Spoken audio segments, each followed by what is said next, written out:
Destination de rêve, croisière d'exception, aventure polaire. Bienvenue dans Au-delà de l'horizon, le podcast qui vous emmène là où le voyage commence vraiment. Une production Aéria Voyage.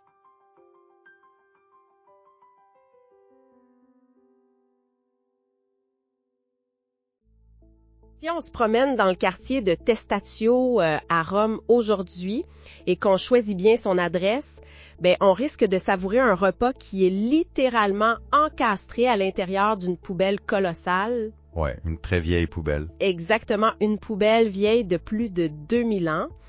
Et selon les spécialistes, c'est exactement là, au milieu des déchets de l'Empire romain qu'il faut être pour vivre la véritable expérience de la ville. Ça commence quand même fort, non? C'est une image assez saisissante, effectivement, et ça illustre parfaitement le fait que Rome, c'est pas une ville normale. Non, pantoute. C'est pas un musée propre et bien rangé où l'histoire est sagement placée derrière une vitrine. C'est un endroit où le passé et le présent se percutent violemment, à chaque coin de rue. Et c'est ce chaos temporel magnifique, mais aussi potentiellement écrasant, qui nous amène au sujet de cette exploration. On a entre les mains un document vraiment fascinant. C'est un guide exhaustif rédigé par Yvan Junior Blanchette, un spécialiste de l'agence Aéria Voyage. Un très bon guide en passant. Vraiment. Et la mission de notre analyse aujourd'hui, c'est pas de lister bêtement ce qu'un moteur de recherche pourrait recracher en une fraction de seconde, tu sais. Non, il y a déjà trop d'informations pour ça de toute façon. En plein ça, l'objectif, c'est de comprendre la mécanique de cette ville-là. C'est d'extraire l'essence d'un voyage romain stratégique qui est pensé pour quiconque souhaite fuir la surcharge d'informations et surtout les pièges à touristes. Ouais, l'approche de ce guide est très analytique. Il agit comme un filtre indispensable, parce que la quantité de données disponibles sur Rome en ligne en ce moment, c'est tout simplement paralysant. C'est le mot. Paralysant. Ce guide-là sépare le bruit de fond de ce qui compte réellement pour déchiffrer l'ADN de la métropole. Bon, décortiquons tout ça. La prémisse que l'auteur pose est super claire. Pour avoir le luxe de savourer l'authenticité de Rome, il faut d'abord dompter sa logistique. Exactement. On peut pas juste débarquer et improviser l'éternité, tu sais. Et cette logistique s'articule autour de ce qu'on pourrait appeler la Sainte Trinité romaine. L'article est catégorique, il y a vraiment 3 passages obligatoires. 3 piliers qui représentent les sommets absolus de l'expérience romaine, oui. On parle d'abord du Contax Antique, donc ça regroupe le Colisée, le Forum romain et le Mont Palatin. Le guide précise d'ailleurs que tout ça se visite avec un seul billet combiné. C'est un détail super important, ça. Vraiment crucial, ouais, pour pas payer en double ou en triple pour rien. Ensuite, il y a les musées du Vatican avec l'incontournable chapelle Sistine. Et troisièmement, le Panthéon. Mais voilà où le bât blesse, et c'est une mise en garde assez sévère de l'agence.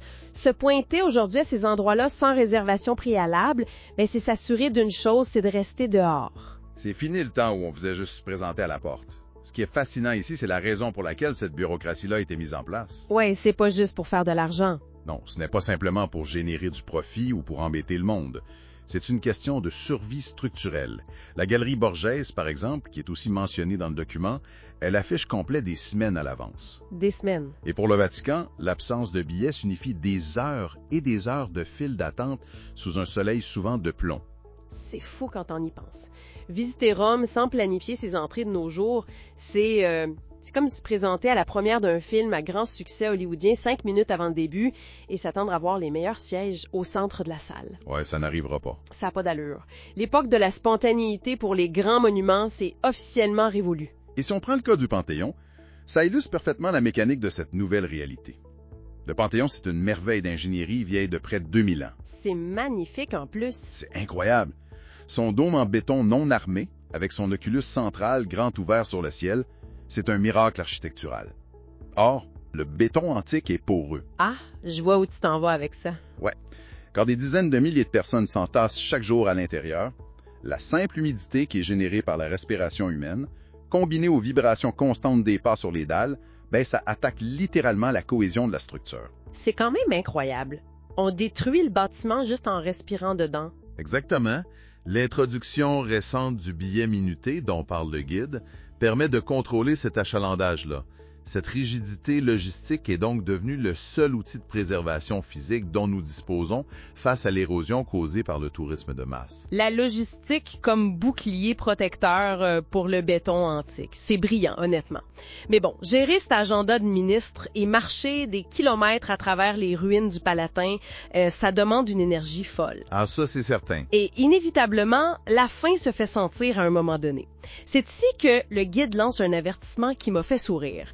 Chercher à manger en regardant le Colisée, c'est la pire erreur tactique. La pire. Il faut fuir.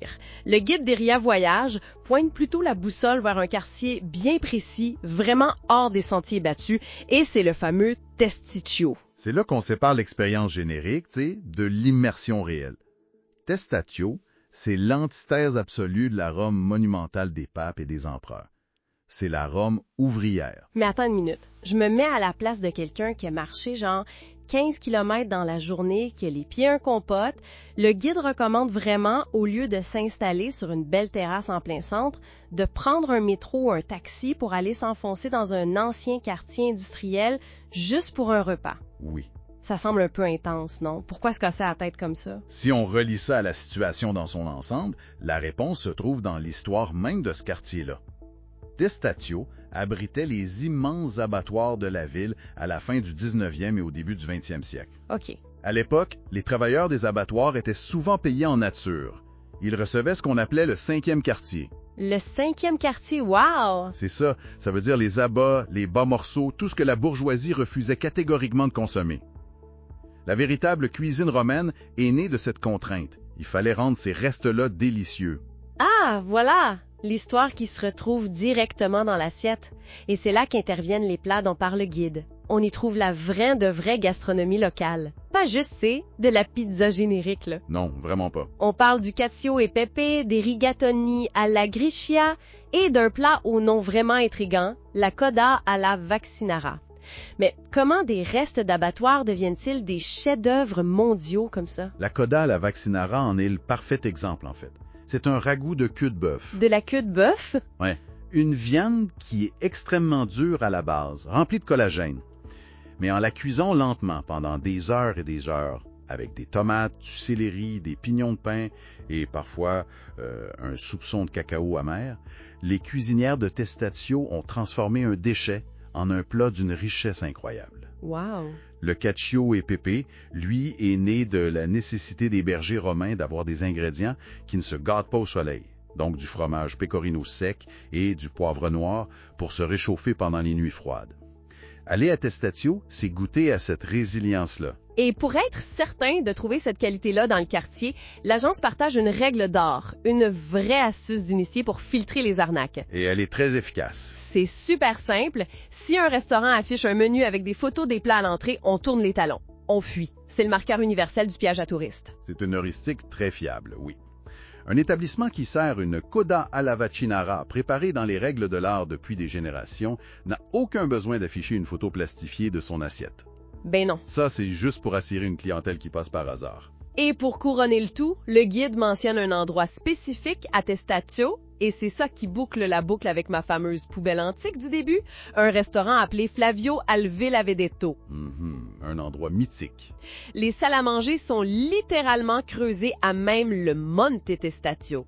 Et ce mont-là, ce n'est pas une colline naturelle, tu sais. Effectivement, c'est l'un des phénomènes archéologiques les plus stupéfiants de Rome. Pendant des siècles, l'Empire romain importait des millions de litres d'huile d'olive d'Espagne et d'Afrique du Nord. Des millions de litres? Et cette huile-là arrivait dans des amphores en terre cuite. Une fois vidés, ces amphores, qui étaient imprégnés d'huile rance, ne pouvaient pas être réutilisés.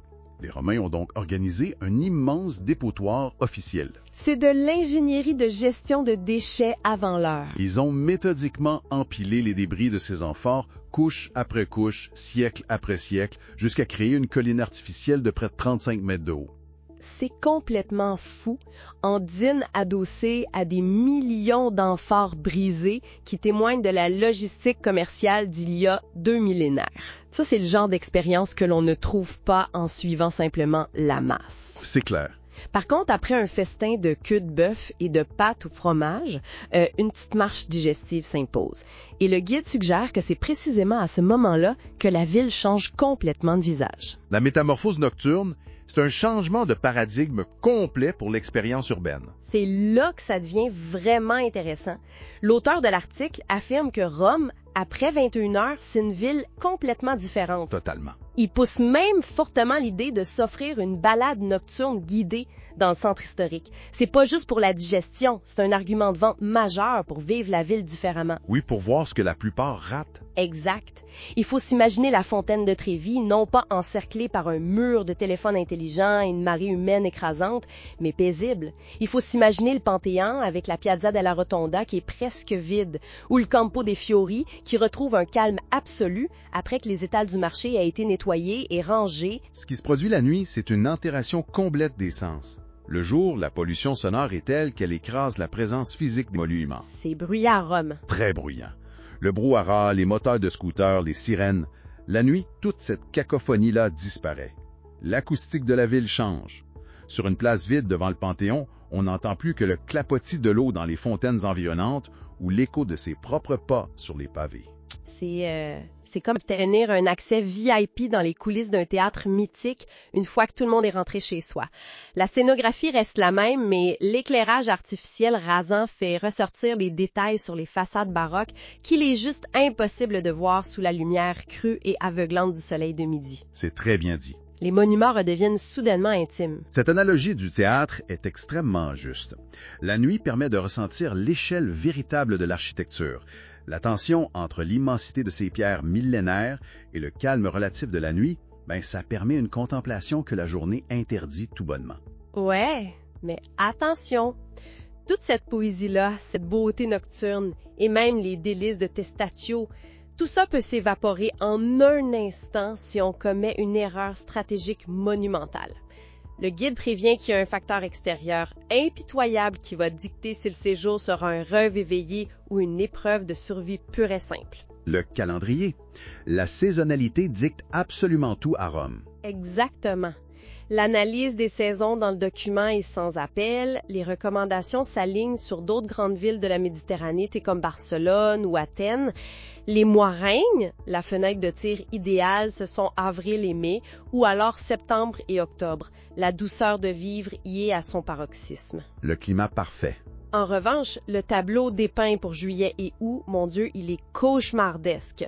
On parle de températures qui dépassent régulièrement les 35 degrés Celsius, d'une humidité étouffante et de files d'attente interminables qui cuisent sous un soleil de plomb. La chaleur estivale à Rome, qui est emprisonnée par la pierre et le bitume, n'est pas simplement inconfortable, elle modifie biologiquement le comportement. C'est-à-dire? L'épuisement physique arrive beaucoup plus vite, ce qui réduit drastiquement la capacité d'émerveillement et d'assimilation culturelle. On veut juste rentrer à l'air climatisé. Ah, je comprends. Alors, ça soulève une question super évidente. Sachant tout ça, puisque l'information est publique et que tout le monde s'entend pour dire que c'est l'enfer, pourquoi est-ce qu'une masse si énorme de personnes s'obstine encore à subir ça en plein mois d'août? C'est à se demander si les gens aiment souffrir, tu sais. Cela soulève une question importante sur la manière dont nos sociétés sont organisées. Ce n'est pas par masochisme qu'on y va en nous. J'espère. C'est une question de contrainte systémique. L'industrie du travail, avec ses fermetures estivales et surtout les calendriers des vacances scolaires, crée un goulot d'étranglement artificiel. Les gens ne voyagent pas en août par choix la plupart du temps, mais par obligation sociale. Ouais, t'as pas le choix quand les enfants sont en congé. C'est ça. Cependant, pour ceux qui n'ont pas d'enfants en âge scolaire ou qui ont le privilège de la flexibilité, le guide pointe vers une solution qui est criminellement sous-estimée. Janvier et février. L'hiver roman. Le guide mentionne que la magie des illuminations de Noël y flotte parfois encore en janvier, que les hôtels bradent leur prix de façon spectaculaire, et surtout, que les musées du Vatican respirent enfin. C'est le secret le mieux gardé. Décaler son voyage de quelques mois pour profiter de l'hiver, c'est s'offrir le luxe ultime de notre époque, c'est-à-dire l'espace et le temps. L'espace et le temps, j'aime ça. Avoir la possibilité de s'arrêter véritablement devant un chef-d'œuvre sans être bousculé par une foule pressée, ça change entièrement le rapport à l'œuvre d'art. C'est clair. Avoir les coudées franches pour admirer le plafond de la chapelle Sistine, ça n'a pas de prix. Mais disons qu'on a bien fait nos devoirs. On a choisi le mois de février, on a réservé nos billets pour la Sainte Trinité des mois à l'avance, on a soupé à Testaccio sans menu avec des photos en plastique et on a marché la nuit. Un très bon programme. Est-ce que c'est fini selon Aeria Voyage? Pas du tout. Le guide déploie ici son argument le plus percutant, celui qui justifie vraiment d'allonger son séjour. Rome n'est pas une destination finale, c'est une rampe de lancement. C'est une redéfinition complète du rôle géographique de la ville. C'est une perspective très stratégique pour la conception d'un itinéraire. L'article positionne Rome comme le hub ferroviaire suprême de toute l'Italie. Et la mécanique derrière ça, c'est le réseau de trains à grande vitesse, le célèbre Frecciarossa. Une merveille technologique. Les données fournies ont de quoi faire tourner la tête.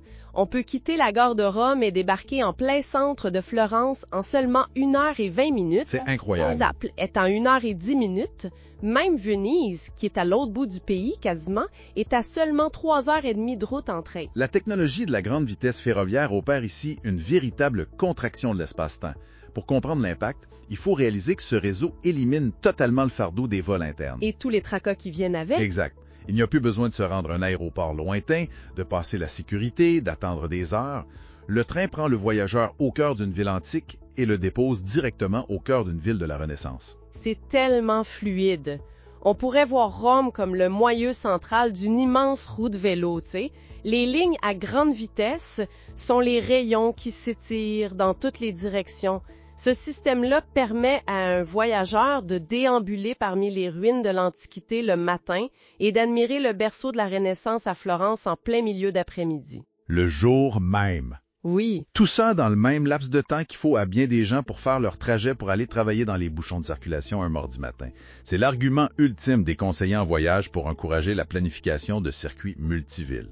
La géographie physique s'efface presque complètement.